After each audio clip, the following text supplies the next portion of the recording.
talking about. I'm so excited to welcome our next guest. First of all, he has conquered music, television, and film. He took a little bit of a break, but now he is back. This is kind of like a childhood 360 for me because it's kind of like, wow, I used to see you on TV, and now he's here on KEMPIRE Radio CKIF for the very first time. Please welcome Marques Houston! Yo, yo, yo, what's good? Marques, first of all, I was just saying it's almost like this whole like reverse because I remember watching you on Sister Sister. Do you get that a lot? Oh man, I get sister go home Roger all the time. It's crazy. Is that annoying to you, or is it just something? It's good. It's not annoying at all. I thank God every day that I was able to be a part of such a wonderful show. You know, Roger really taught me a lot about acting, helped catapult my career to a different level as far as acting. And I just, I'm very thankful for Sister Sister. Most definitely. I mean, you've been doing this for a very long time. Because even before Sister Sister, you were in Immature at a very Yeah. young age. When did you start with the Immature? I actually started when I was 8, Wow. singing with the guys in the show. We had our first deal when I was 9. We came out when I was about 9, and, things didn't work out with the first and the half. First one with LDB, and we had our first single. It was a number one single, Never Lie, and Wow. first platinum album from there, and the rest is history, man. Wow. I mean, first of all, shout out to you because not a lot of people can say that they're still in the business after decades of being in this business. Yes. How did you make that transition from, child star to adult star? Was that a Well, difficult transition? it was very difficult, but like I said, I give all the credit to God for allowing me to be in this industry for so long and still have such an outstanding career and still be doing what I love, and people still love me, and I still have great fans. So, making that transition was very, very difficult for me because, being a child star is already difficult enough. And then when you try to make that transition, people always want to look at you as a child star. They're like, well, we can't get jobs out our head and stuff like that. So, I think a lot, went on during that time, and, I went solo, and I think that helped. And once I put out my naked video, I think that really, really, changed the minds of my fans out there and thinking, like, this is not from saying here from Sister Sister anymore, like, he's a man now. So I think doing that video and that song really helped make that transition go well. When you look at some of these these other child stars that are having a lot of issues now, like specifically Amanda Bynes, who's been all over the news this week. What are your thoughts on her, or these artists that have such a difficult time and get involved in drugs and all this other stuff? One thing, I don't like to take blame on anyone or point fingers because Yeah. I would never do that. I know if I had a child and they kind of, got it a little corrupted, I wouldn't want anybody pointing fingers. I mean, people always love to point fingers at parents. Hmm. They don't give these kids credit. I mean, you have to understand that, once you hit a certain age, whether you grew up in this industry, you grew up as a regular kid, you take responsibility for your own actions at a certain age. And you can't always blame a person's Definitely. parents. Amanda Bynes in her teens, she wasn't going to do this. Hmm. And so she's well over 18. Now, I think she was 17, 16, 18. In that age, you're kind of still with your parents, but she's, 27, right? I think. So Yeah. I can't really see why people are putting so much attention on her parents. I think what needs to happen is, I just pray for people like that, every day. You have the Lindsay Lohans and the Amanda Bynes and stuff like that. All you got to do is just pray for them and their families and their situation, and you hope that it's taken care of. You don't want to see a person like that, go under because she's such a talented young lady. Hmm. And I think what happens is, drugs and alcohol. I don't drink or smoke. I don't, condone, drinking or smoking or anything like that. So I feel like at a young age, this industry will get you caught up and wrapped up into it. And I've always established the difference between the business and my personal life. My personal life I was always normal, always did my chores, I had a really, really great family growing up and really, really great friends and a great team. And I think, it's important to have the right people around you and the right influence. Hmm. Otherwise, you can fall to the wayside. You know what I mean? Definitely. If you guys just tuned in, I'm here with, of course, superstar, we have to say, because not a lot of people survive the business from starting at 8 years old. Marques Houston's here in the building. First of all, Marques, of course the new music is coming, but first, where have you been for the last couple of years? Because it seems as if you took a break from music for a while. Yeah, I took a 3-year break from the music scene to pursue my acting career and also executive producing. I started a film and television production company. Wow. I produced 4 films over the course of the last 3 years, and I starred in one of them, which was Battlefield America, which came out last summer, and did really well. So I just been kind of just putting my executive producer hat on and getting into the behind the scenes side of the industry. So but everywhere I went, my Twitter, my Instagram, my fans probably will do shows here and there. Like they're like, we need you some more music. We need your nation. We're missing the nation. The game missing you. And I'm like, all right. So really, really because of my fans and because of all the support that I got out there, asking and requesting new music, that's what really, gave me that spark to just go in the studio and do another album. And what was that transition? Yeah, because I know you said you were heavily into the film. What was it? Was it almost new entering the studio, or do you always go in the studio, even if you're not necessarily putting? No, I don't. If I'm on break, I don't look at the studio Wow, wow. at all. Yeah, I totally get away from it because I feel like it's better and more creative when you step away from when you go back in. When you go back in, you save it all. Because if I was just in this all the time, like it's hard to be creative and keep reinventing yourself after all these years. If you just stay in this. You kind of can date yourself because you don't know what's good, what's not good. So, taking that break, I feel like it's always important. It's like taking a vacation and giving your body a rest. Mm-hmm. I feel like it's always important. 3 years, Marques? Well, yeah. I mean, but it goes by so quick. Yeah. When I was doing my films and everything like that, it doesn't feel like it's been 3 years. I looked up and I was doing this album and I was like, man, it's been since 2010 since I put out my last album. This is crazy. It's really been a good 3 years. So, Wow. it was even shocking to me because it doesn't feel like it because it goes by so quickly, but I feel like taking that break really gave me a chance to really grow, really understand who I was as a man and spend time with myself as a person, Mm-hmm. Because a lot of times when you're in this industry, you don't really get a lot of time to yourself. So it gave me a lot of time to, realize who I was as a person, what I wanted to do, and, make this comeback that much more special.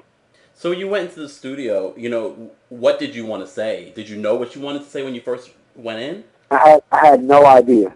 I went in the studio and the first couple of songs I recorded, just to be honest, for whack. it was like I was just like, man, I didn't even know where to start, how to go about it. But the more and more I dived in and I kept going and I kept getting I would look at my messages on Instagram and Twitter. I'm like, these fans really, really want me to come back. I have to do this, and I pulled from that inspiration from all of that, and we did this record called Speechless, Mm-hmm. and from there it was great. How would you describe the sound of this new album? And the new album is called Famous, right? Yeah, that was called Famous. How would you describe the collection of music that you created for this album? Well, when I was in the studio, I knew the only thing I knew I wanted to do was create an album that was a classic, an album that you could listen to now and 10 years from now, 20 years from now, like the Thriller albums and the great albums that we listened to when I was a kid growing up that my parents would play that are still great and classic to me now. I really just wanted it to be musical, so we brought in live instruments and we did. I was like, I want to do something that's not like everything you hear out there right now. Mm-hmm. And it's not, even though I love the dance music, I love hip hop, I'm a fan of all genres of music. I'm like, I don't want to do that kind of music because it's what everybody else is doing. Mm-hmm. I want to really, really put on my album. It's like being in a room with blackout windows and not knowing when the daylight is. It's like if you don't know when the daylight is, you just don't know what you get. You can't even tell or go outside in the daylight because you don't know what's going on around you. So that's what I did in the studio. I'm like, I don't want to hear anything that's around me because I want to create the music from my soul that I'm feeling right now and make it a piece of work. And that's hopefully what I've done with this album. I know you said you wanted to create a classic, but what stories are you telling in the new album, Famous? The stories is really about love and relationships. I feel like that's really missing in this day and time. Nobody's in love anymore. Nobody's in relationships to hear about love anymore. To hear about is, getting turned up or popping mollies and having alcohol and stuff like that, which is cool with me, But, I felt like... It's not cool. Well, I mean, it's cool if they want to do that kind of music is what I mean. Oh, okay. You know, of course it's not cool to do drugs and you know what I'm saying, but I'm saying Yeah. it's cool. I don't knock anybody for the music that they do because Yeah. I'm an artist myself and I know how that feels. When you're being creative, there's nothing wrong with expressing yourself through your music. Mm-hmm. You know, us as fans in the audience, we just have to be smart enough what to take seriously and what not to take seriously. And I think that's where it gets a little bit confusing for the fans out there. And us as artists, we have that responsibility to still, you know, understand that we are role models, and we have to understand. Eminem was a perfect example. He did it the best for me. I felt like the things that he would talk about in his songs were so, you know, off the wall, but he would also make sure that everybody knew, okay, hey, this is just music.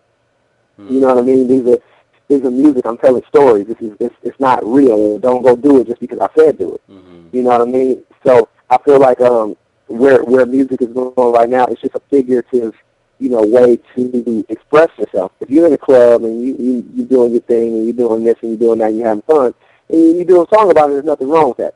So, you know, with my angle on the music, I wanted to be able to make an album that you don't put yourself in a situation on what's going on in today's time. Yeah. My album, I hope that it takes people back in the time and makes them feel like it has no time frame on it. You could listen to this album 20 years ago and 20 years from now, and you still get that same feeling of just love, like kind of like the Bob Marley. And when you listen to reggae music, you just feel love and you feel like you want to be happy. I hope that this album really does that for people.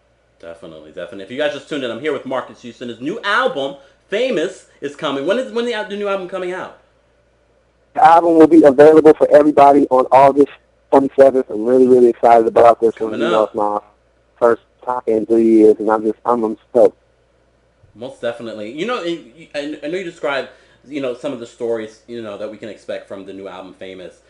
You know, you see the twin sisters, you know, Tia and Tamara, you know, they're moving on, they're getting married and having children. Do you feel pressure? Do you get pressure from your parents to start a family, to get married, any of that? Do you feel that now? All the time, because I'm getting older. You know, I'm 32 the next month, and everybody's like, when are you going to get married? You know, I've been in a relationship for the last five and a half years, and everybody's like, so when are you going to get married? When are you going to talk to person? When are you going to have kids? I can have grandkids. And so, you know, there's definitely that pressure from your family. But, you know, my thing is all about timing, and it's all about God's time. And I just let God work, and, you know, I feel like I pray all the time, and whenever it's time for me to, you know, take that step in the marriage or start my own family, then it'll happen.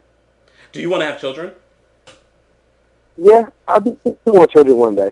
You know, I'm not sure that I would want a kid right now because, you know, I'm so busy and I don't want to be the kind of father that's always gone or never sees his kids. You know, I want to really be there, you know, for my kids and everything like that. I want to be a good dad. So I want to make sure that I'm able to be a good father when I am a father.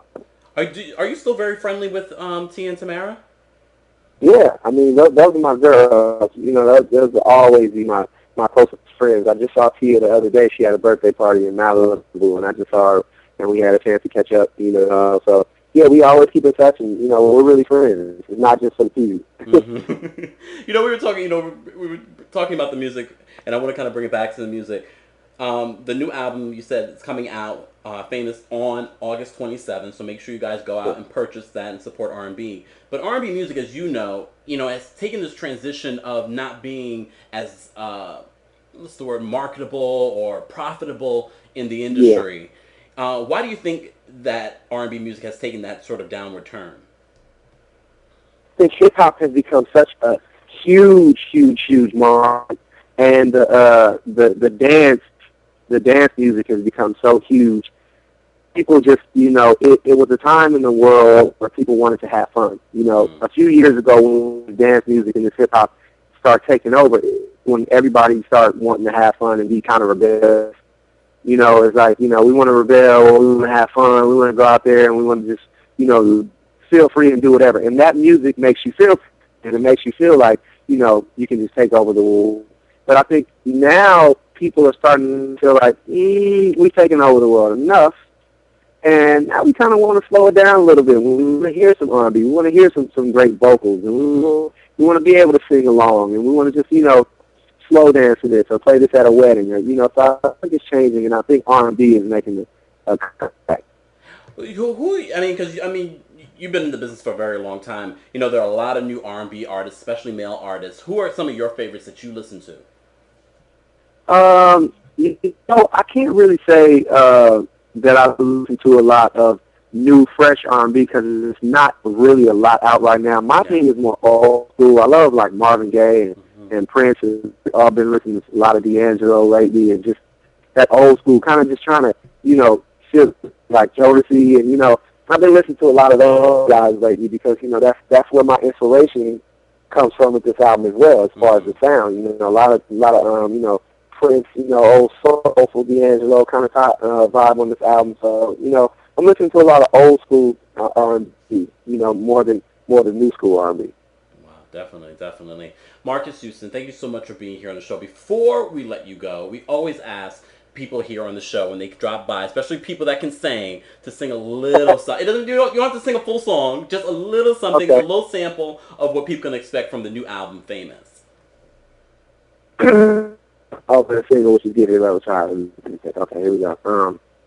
I've been running for so long, baby, that it gets easy every time around. And I know it might seem crazy, but I've noticed you loving me, so I'm not gonna run no more. And girl, I'ma give your love a try, baby. There we go. Yes. you know a person can sing when they sound good over the phone. Thank you very much. Y'all make sure y'all follow me on Twitter at Marques Houston. Follow my Instagram at Marques Houston1. And I thank you guys for having me so much. I really appreciate the time. Before we let you go, one last question. A lot of people want to know. Immature IMX reunion. Would you be open to doing a reunion? Would you be open to do a tour, an album, a reality series? I would definitely be open to it. That door is never closed. We didn't break up. We never split up or left each other. We just decided to each individually do our own thing as far as like what this industry. So as far as the group, I won't say no. I won't say yeah. We'll wait to see what happens. What about reality TV? Either with them or something else? Maybe. We'll see. You never know what's in the works. Okay. Marques Houston, don't forget his new album, Famous, will be in stores August 27th. Make sure you guys follow him. We're going to be posting everything about Marques on our Facebook and Twitter. Thank you, Marques Houston, for being here on the show. Thank you for having me. We're going to play his new single, Give Your Love a Try. It's TKIF. Thank you this Friday.